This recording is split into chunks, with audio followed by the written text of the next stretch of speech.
moi et Jérémy, et grâce à notre doctorant Carlos Aldana, on va vous présenter l'étude des propriétés de transfert dans la zone non saturée calcaire de l'aquifère de Beauce. Donc, on va commencer par une introduction. Donc, en première partie, une zone d'étude d'aquifère de la zone naturelle de la Beauce, la problématique, donc, la pollution des eaux souterraines, engrais azotés, et donc, ensuite, on va vous parler de la zone saturée. Après, des matériels et méthodes gravimétriques, méthodes d'injection à mercure. Ensuite, l'interaction aux roches par l'analyse de surface spécifique du matériau. Et ensuite,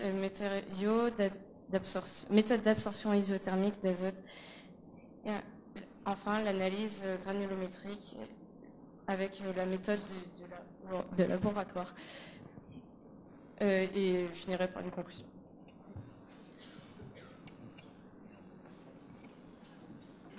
Donc la Beauce, c'est une région française agricole très fertile. Elle couvre 5740 km². Elle est répartie sur 6 départements. l'Eure-et-Loir, le Loir-et-Cher, le Loiret, l'Essonne, les Yvelines et l'Indre-et-Loire. La nappe de Beauce, elle, s'étend sur 10 000 km² et sur 6 départements, l'Eure-et-Loir, le Loir-et-Cher, le Loiret, la Seine-et-Marne, les Yvelines et l'Essonne. La nappe de Beauce est la plus grande nappe de France et d'Europe et elle est sous la Beauce, qui est une grande région agricole française, et donc il y a beaucoup d'engrais azotés qui sont utilisés. Donc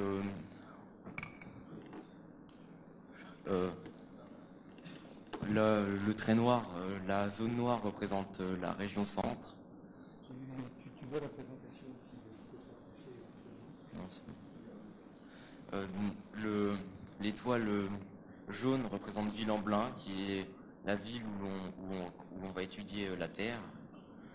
Et donc c'est une ville qui se situe dans une zone qui est très polluée, car la zone la limite de la qualité d'eau en nitrate est fixée à 50 mg par litre. Et donc Ville-en-Blain se situe dans une zone où c'est au-dessus. Donc on peut voir aussi que au sud-est de la nappe, la limite est en dessous, et c'est à cause de la forêt d'Orléans qui fait une couche géologique qui absorbe la pollution.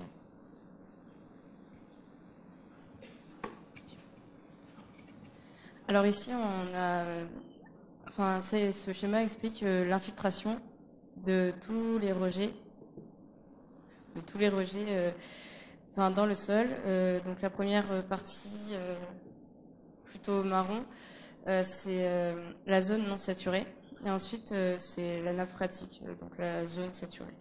Donc nous, ce qui nous intéresse, c'est tout ce qui est engrais et pesticides, donc tous les polluants qui vont s'infiltrer là, donc dans la deuxième partie, jusqu'à la nappe phréatique.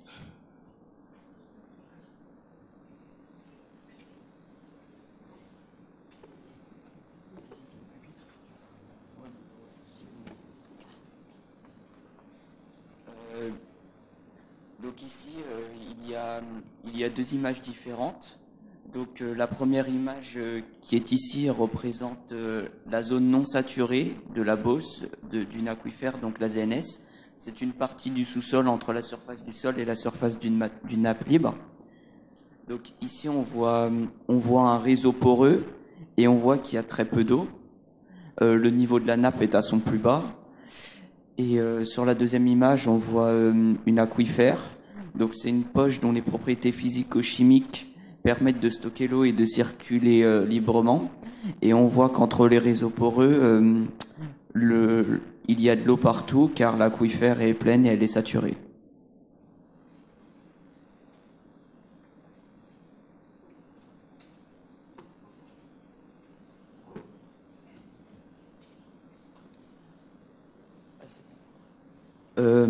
Donc ici on voit deux échantillons, c'est nos échantillons. Donc ici c'est une carotte faite de sable. Et puis ici, c'est un caillou fait de calcaire. Donc nous avons extrait ces carottes d'un bloc de sable dur grâce à cette machine qui permet de faire un trou et de découper la roche. Et elle fonctionne en manipulant ce levier. Elle se nomme machine à carottes.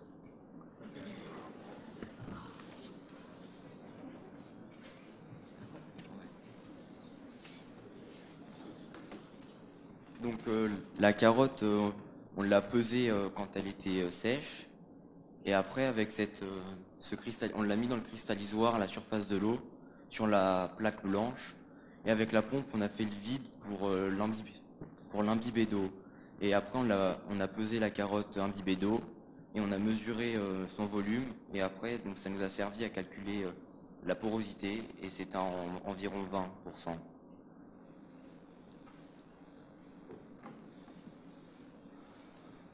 Donc, pour la troisième expérience qu'on a faite, on a fait une porosimétrie au mercure. Donc on avait 4 échantillons qui correspondaient à 4 profondeurs différentes. Ils faisaient tous la même masse.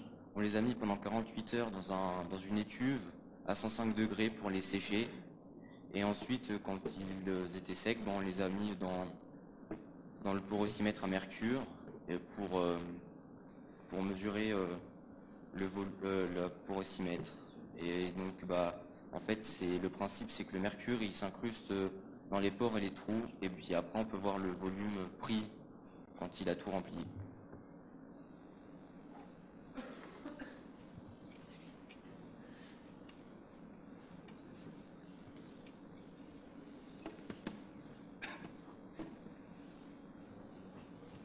Alors bon, je vais aller à Robin un petit peu. Et bon, les dispositifs qu'on voit là-bas, c'est un analyseur de surface. Et eux, ils sont utilisés pour analyser l'interaction hors roche dans nos échantillons de sol. Ce sont des échantillons qu'on a prélevés au terrain. Donc là, en gros, on a le dispositif à droite, à gauche, on a 4 échantillons représentatifs. Et en bas, en bas à droite, on a les données brutes. Et on va voir ça, qu'est-ce qu'on a comme données brutes à la suite.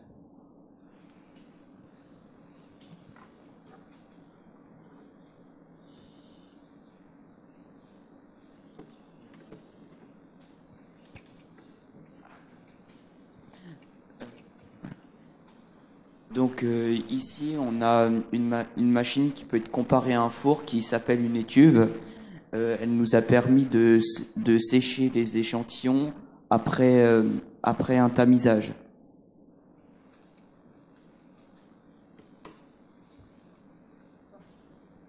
Analyse de résultats et données.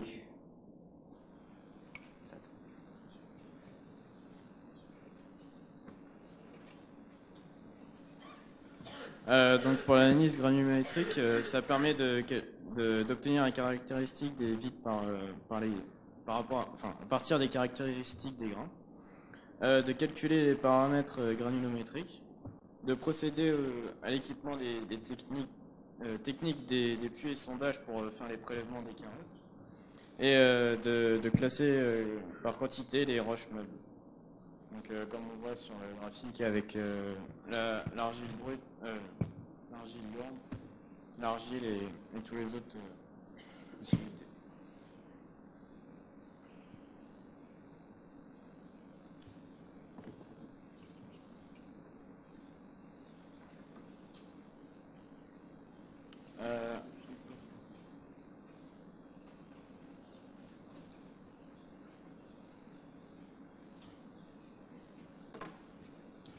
Donc là, c'était pour l'analyse pour une profondeur de 0 à 20 cm. Donc c'est à la surface du sol. Et la suivante, c'est pour de 80 à 100 cm en profondeur.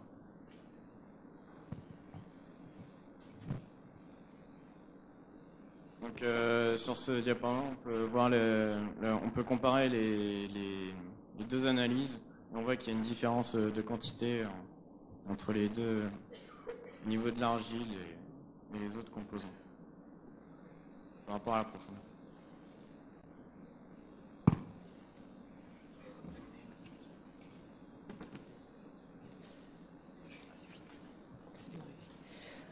Donc ici, on voit, c'est les résultats des analyses de porosimétrie à mercure. Donc sur la ligne des abscisses, c'est la pression d'injection. Et puis ici, c'est l'accumulation du volume. Et puis cette courbe, elle représente le calcul de la pression et de la pression d'injection et de l'accumulation du volume.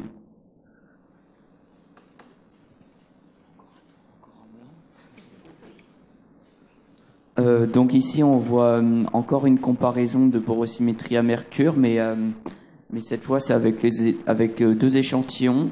Donc des échantillons de 0 à 20 cm et une autre échantillon de 80 à 100 cm. Donc on peut voir que à faible profondeur,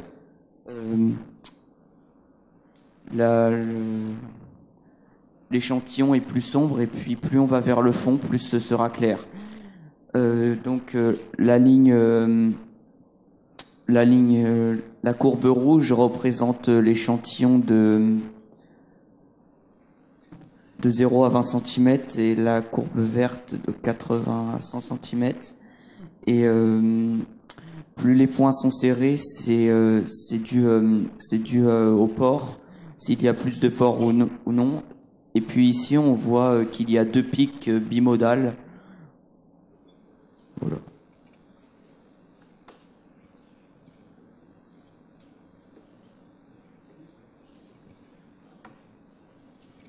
Donc pour conclure, on peut dire que la zone non saturée se compose approximativement de deux parties. Une première partie qui a une porosité plus importante et où l'eau peut circuler plus facilement, alors que la seconde partie, la première partie, elle est plus argileuse, et la seconde partie, qui est plus profonde, est plutôt calcaire, et elle est moins poreuse et elle empêche pas, mais réduit la facilité d'écoulement des polluants et de l'eau. Voilà. Merci.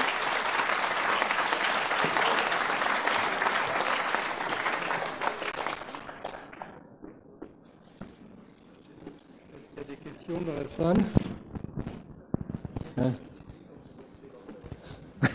La question, c'est quel temps il faisait quand vous faisiez vos prélèvements?